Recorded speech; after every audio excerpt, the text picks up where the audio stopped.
आप हिंदी भाषा के बारे में भी बहुत जागरूक हो, बहुत बातें करते हो।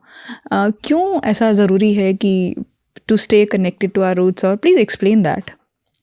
एक बड़ा सा वट वृक्ष होता है, अगर उसकी जड़ें कमज़ोर होंगी तो वो कहाँ से बढ़ेगा। रूट सबसे ज़्यादा इम्पॉर्टेंट है, and Hindi is a personal preference. So as a kid I always enjoyed Hindi. मुझे बहुत अच्छा लगता था प्रेमचंद की कहानियाँ पढ़ना। बूढ़ी काकी करके हमने स्कूल में एक हमारी एक वो था, स्टोरी थी, चैप्टर था, तो मुझे बहुत अच्छा लगता था because I could relate to it. Like I have read Shakespeare also, but somehow I could not relate to that era. When I read Premchand I could relate to it कि ये हमारे आसपास हो रहा है। I could visualize what he was talking about. And then I realized कि I'm very connected to Hindi, and I always ask myself कि मैं इमोट किस भाषा में करती हूँ, मेरे इमोशंस कहाँ बाहर आते हैं। And it was a very funny question. I asked कि मेरे हंसने की भाषा कौन सी है और रोने की भाषा कौन सी है, और मुझे लगा हिंदी है। So that's when I decided to embrace it कि अगर वो मेरी भाषा है तो मुझे कोई भी सोसाइटी में आके ज़रूरत नहीं है कि मुझे इंग्लिश ही बोलना है। I never forced myself to speak English, और for as a matter of fact even speak Hindi. Whatever came naturally to me I did that. But हमारी संस्कृति जो है, और हर भाषा की एक एनर्जी होती है। हिंदी भाषा एक बहुत ही साइंटिफिक भाषा है, तो जब हम कुछ शब्दों का उच्चारण करते हैं, हमारा जो पैलेट है या हमारी जो जीवा है, वो जिस पार्ट्स ऑफ हमारे माउथ को छूती है, उसमें एक बहुत स्ट्रॉन्ग एनर्जी है, और इसकी एक पूरी स्टडी है। प्रतिका जी, कोई एग्जांपल दीजिए आप।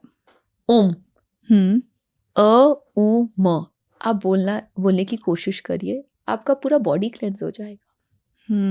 ओम कहाँ से आया? सो फॉर मी, अगर उस सूक्ष्मता में हम अपनी भाषा का प्रयोग करें, एंड इट इज क्लेंजिंग अस, और कोई चीज़ की ज़रूरत ही नहीं है।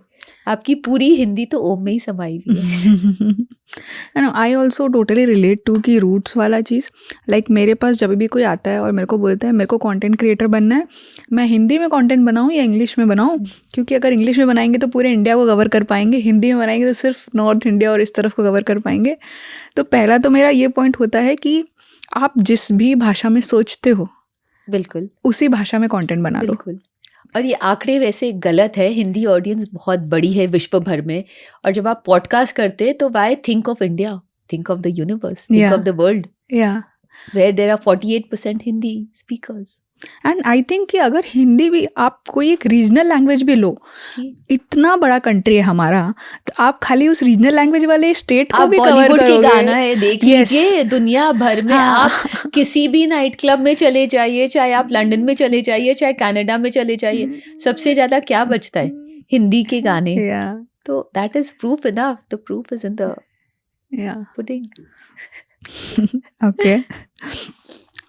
हिंदी को और ज़्यादा प्रिजर्व करने के लिए हमारे एजुकेशन सिस्टम में क्या चेंजेस ला सकते हैं हम लोग? हिंदी को फन बनाना होगा। हमने हिंदी को ना एक आर्केक भाषा बना के छोड़ दी है, डल है, अनग्लैमरस है। मुझे लगता है हिंदी को कूल बनाना होगा, क्योंकि तथ्य बहुत है। एंड हमें अपने जो हिंदी के जो हमारे टीचर्स हैं, उनको कहीं ना कहीं अगर हम थोड़ा सा अपस्किल कर सके और उन्हें वो दर्जा दिया जाए। आज भी मैं आपको एक छोटी सी उदाहरण, maybe I am wrong and I hope I am wrong, but अगर स्कूल में एक हिंदी टीचर है और एक मैथ्स के टीचर है, आप मैथ्स के टीचर से सर, आप उन्हें एक रिस्पेक्ट के साथ देखोगे, बट हिंदी टीचर को आप नमस्ते मैम तक ही छोड़ दोगे। वाई? एक भाषा के ऊपर पकड़ कितनी स्ट्रांग होती है, और एक भाषा में भी बहुत साइंस होता है, बट हम सिर्फ साइंटिफिक जो चीज़ को हम क्वांटिफाई कर पाते हैं उसे तो हम बड़ा समझते हैं, बट जो चीज़ में सिर्फ क्वालिटी होती है उसे हम छोटा कर देते हैं। तो शायद हम पूरे इस थॉट प्रोसेस को बदलेंगे तो सब बदल जाएगा। Very well said.